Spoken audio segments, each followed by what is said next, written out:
It starts with a sound most people never hear. A heavy door closing. Metal on metal, a lock sliding into place. No music, no shouting, just silence. Somewhere in New York City, just a few miles from bright lights and busy streets, a person is alone in a small concrete room. The lights stay on. The air barely moves. Time slows down in a strange way here. Minutes feel like hours. Hours feel like days. But here's the question we won't answer yet. Is this allowed, or is it something else entirely? Rikers Island doesn't look mysterious from the outside. From far away, it's just a cluster of buildings sitting in the water near the Bronx. Planes fly overhead every few minutes, heading to LaGuardia Airport. Cars pass nearby. Life goes on. That's what makes this place unsettling. Because behind those walls, time works differently. Most people held at Rikers are not serving prison sentences. They are not convicted. They are waiting for court, waiting for bail, waiting for answers, and sometimes waiting alone. Rikers Island is not one jail. It's a system. Multiple facilities, thousands of people, many of them young, many of them poor, many of them dealing with mental illness. Officially, New York City says something important. Solitary confinement does not exist at Rikers Island anymore. That sentence sounds clear, comforting even. But then you hear other voices, lawyers, judges, doctors, families, people who were inside. They all describe something that feels very familiar. Isolation, locked doors, hours alone, days without human contact. Same experience, different name. Before we explain how that's possible, we need to slow down, because this story doesn't begin with a law. It begins with fear. Rikers Island has always been known as a violent place. For decades, people inside talked about gangs, fights, and chaos. Officers talked about being attacked. Everyone talked about losing control. When violence happens in a jail, officials face pressure from the public, from politicians, from the courts. They need to restore order. And for a long time, the tool they used was simple. Remove the person from everyone else. Put them alone. This practice existed for years.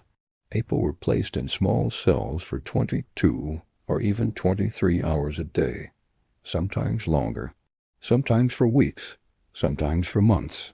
The justification was safety, but something else was happening. Doctors started noticing patterns. People in isolation became anxious, then paranoid. Some stopped speaking. Some hurt themselves. Some lost touch with reality. Human beings are not built to be alone for that long. That idea isn't political.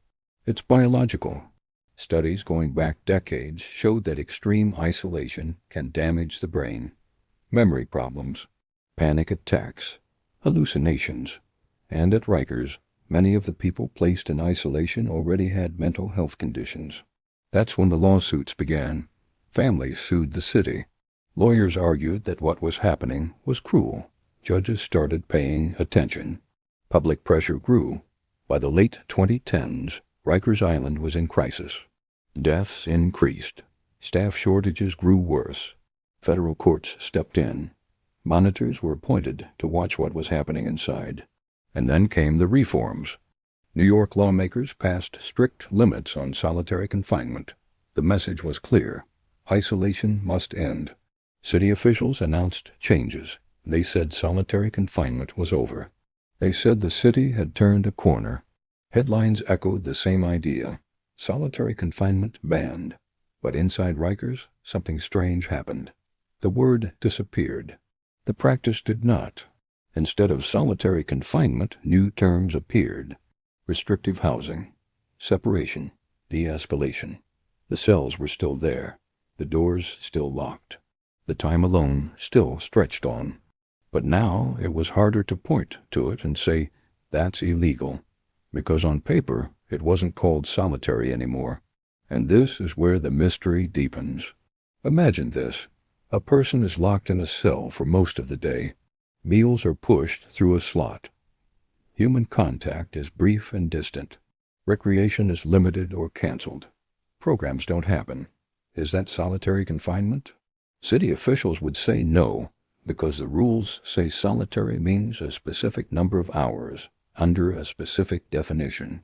Critics would say yes, because the experience feels exactly the same. And the people living it? They don't care what it's called. They feel the walls closing in either way.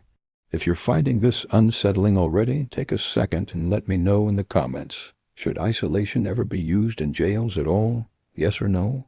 And if you want more documentaries like this, subscribe now, because what comes next gets even harder to ignore. Rikers Island holds a unique group of people. Unlike state prisons, most people here are legally innocent. They are detained before trial. Some can't afford bail. Some are waiting on paperwork. Some are here for technical reasons. Days turn into weeks, weeks into months. And during that waiting period, people can still be placed into isolation-like conditions. Sometimes it's punishment. Sometimes it's labeled protection.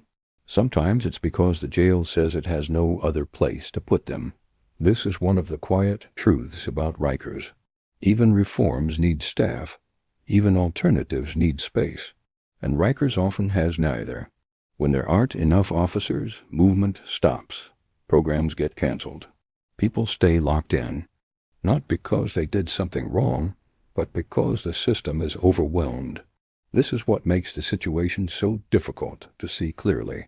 No single person designed it this way. No single decision explains it. It's a slow breakdown. Federal judges reviewing conditions at Rikers have described scenes that feel unreal. People locked in intake cells for days. People missing court dates because they couldn't be moved. People with serious mental illness isolated instead of treated. Again, not always called solitary, but isolation all the same. City leaders argue they are trying, and in some ways they are. New units were created, new policies were written, new language was adopted, but paper does not open doors. This is why lawsuits keep coming. Legal groups claim that even under the new laws, people are being isolated far longer than allowed. They say vulnerable people, including those with mental illness, are still ending up alone in cells. The city denies this, saying they follow the law. Two realities exist at once. One on paper, one behind the door. And somewhere between those two realities is the truth this documentary is chasing. Because here's the twist most people don't expect. You can ban solitary confinement and still have isolation. You can change the name and still cause harm. You can pass laws and still fail the people those laws were meant to protect. Rikers Island is proof of that contradiction. At night, when the jail quiets down, when movement stops and doors stay shut, the difference between words and reality becomes very thin. And for the person inside that cell, labels don't matter. Only time does. In the next part, we're going to move closer to the cells, closer to the laws that were meant to stop this, and closer to the question no one wants to answer clearly. If isolation still feels like solitary, is it really gone? Before we go on, tell me this in the comments. Do laws actually change what happens inside jails, or do they just change the wording? That question will guide everything that comes next. The door never announces when it will open again. That's one of the hardest parts. Inside Rikers Island, people don't always know how long they'll be locked in. Hours pass without explanation. Meals arrive at odd times. Court dates come and go without movement. This is where the story tightens. Because once isolation becomes routine, it stops being an emergency measure and starts becoming a system. City officials say isolation is used only for short periods, only when needed, only to calm dangerous situations. But court records tell a different story. Judges reviewing Rikers have repeatedly asked the same question. If solitary confinement is banned, why are people still spending most of their day alone in cells? The answers are never simple. Sometimes the reason is discipline. Sometimes it's protective custody. Sometimes it's mental health. Sometimes it's staffing shortages. Each reason sounds reasonable on its own, but together they create the same result. Locked doors, long hours, Very little human contact. And this is where the law steps in, or tries to. New York passed strict limits on isolation. The idea was clear. No one should be kept alone for long periods, especially young people or those with mental illness.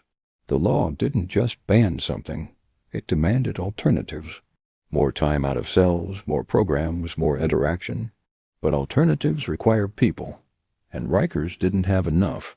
Officers began leaving the job in large numbers. Some retired, some quit.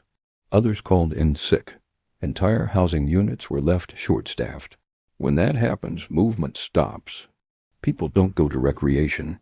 They don't go to programs. They don't go to medical appointments. They stay where they are, alone. This is the part that rarely makes headlines. Isolation doesn't always happen because someone is being punished. Sometimes it happens because there's no one to unlock the door. Federal monitors documented times when people were locked in intake cells, areas meant for short stays for days. These cells were never designed for long-term housing. Some had no windows. Some had constant lighting. Again, not called solitary. But anyone inside would tell you what it felt like. Doctors working with detainees began reporting serious harm, anxiety attacks, severe depression, disorientation, people who couldn't remember what day it was. Mental health units were overwhelmed. People who needed care were isolated instead. The system was eating itself. Families on the outside started noticing changes. Loved ones sounded different on the phone, quieter, confused. Sometimes they stopped calling altogether. Lawyers filed emergency motions. Judges ordered inspections. Some judges went as far as threatening to release people because conditions were so bad. That's when the phrase started appearing in courtrooms, de facto solitary confinement. Not official, not declared, but real. City leaders pushed back. They argued the rules were being followed, that isolation periods were short, that paperwork showed compliance. And here's where the story takes a sharp turn, because paperwork doesn't measure experience. A person can be out of cell on paper and still spend nearly the entire day alone, standing in a hallway, sitting in a cage, waiting to be moved back. Minutes count as hours. Moments count as freedom. That's the gap the law couldn't close. This gap is why Rikers Island ended up under federal oversight. A judge determined the city had lost control. An independent team was assigned to monitor violence, medical care, and conditions, including isolation. Their reports were blunt. They described a jail system unable to meet basic standards. They described isolation being used as a default, not a last resort. Still, officials insisted they were improving, and in some places they were. But improvement wasn't even. One housing unit could follow the rules. Another could fall apart. Rikers is too big, too fractured, too understaffed to move as one. This inconsistency is what makes it so hard to pin down the truth, because both sides are partially right. Solitary confinement, as it once existed, was reduced. But isolation as a lived experience remained, and that's the core of this story. Not a secret room, not a hidden torture chamber, not something quieter, something harder to prove. A system that says one thing and delivers another. The question isn't whether the city intended harm. The question is whether harm continued anyway. Late at night, when the lights never turn off and the noise dies down, people count the cracks in the walls. They pace. They sleep in short bursts. Time stretches dot. This isn't drama. It's documented reality. And yet change moves slowly. Plans exist to close Rikers Island entirely. New jails are being built elsewhere. Officials promise a safer future. But Rikers is still open. And until it closes, this question doesn't go away. If isolation breaks the mind, if the law says it must stop, if officials say it has stopped, why do so many reports still describe people alone? That question hangs in the air. It doesn't accuse. It doesn't shout. It waits. And maybe that's the most unsettling part.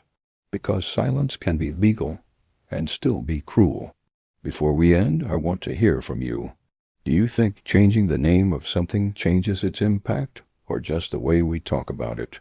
Drop your thoughts in the comments, and if this documentary made you see Rikers differently, subscribe for more stories that look past the headlines. This story doesn't end with a verdict. It ends with a door, sometimes opening, sometimes not. And the space in between, that's where the truth lives.